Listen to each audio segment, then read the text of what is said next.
Guys, so I just wanted to share with you guys kung ano yung magandang coffee sa market ngayon. So I just want to introduce to you sa lahat ng mga viewers ko and supporters ko, try nyo yung Lux White Coffee. So ang Lux White Coffee guys ay meron siyang Japan Collagen. It is a premium Japan Collagen. Meron siyang glutathione, meron siyang barley, meron siyang grape seeds extract, meron siyang mangosteen, meron siyang kambogla, kambogla, ganon, and may L-carnitine siya guys. So ang kagandahan dito, pwede sa acidic kasi hindi siya acid, wala siyang not acidic coffee, hindi din siya what they call this, yung hindi ka makatulog, yung mga ganon, yung mga effect na ganon. Wala din siyang sugar. It's all about herbal coffee. Meron, yung sweetener niya is stevia, so non-sugary.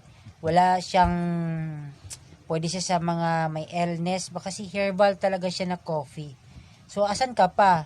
Kung coffee lover ka, dito ka na lang sa Lux White Coffee. It's pure herb. Walang palpitation, tapos wala siyang walang no acid. Kasi usually pag totoo, pag acid to? Oo, kasi pag di ba pag nagkakape ka, di ba, ina-acid ka? Oo, sa gabi. Tama. Di ba? Yan, wala. Hindi ka nag-acid. Tapos number one, wala siyang palpitation. Now you know. Tapos 100% herbal. Grabe! Medyo matagal to kasi 'di ba, yung mga matatagal sa inyo, alam niyo na matagal na namin sinasabi to, tapos hindi siya pumapasa because gusto na, mahirap kasi pagsamahin yung mahirap kasi pagsamahin yung sarap saka yung tamang sustansya, tamang ingredients. Kasi minsan pag nagkamali ka ng tinilitan mong isang raw materials, tinanggal mo yung spirulina, iba Hindi na nagko-connect, no? Oo, nagiging iba yung lasa, nagiging parang lasang putik. Kaya minsan may makikita kang kape sa labas ng mga 18 in 1, sobrang daming halo.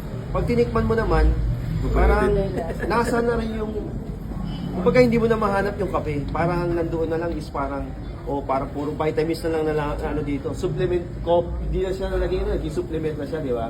Parang yung pinagsama, cocktail. Sa mga 7-Eleven. Oo, parang naging cocktail supplement na siya. Ito, pag tinik nyo, malalasahan pa rin yun, nandyan pa rin yung kape. Yung present ng coffee, nandyan pa rin. Yung amoy. Kaya, try nyo. Grabe yan. Hindi na ba ito? Product knowledge first. Guys. Oo, tsaka mas maganda kasi, create nyo as user kayo muna. Mas mabilis na yan eh. Yan, hindi na kayo mahirapan. Patikiman lang nyo. Pag natikman, okay na. Sa apps.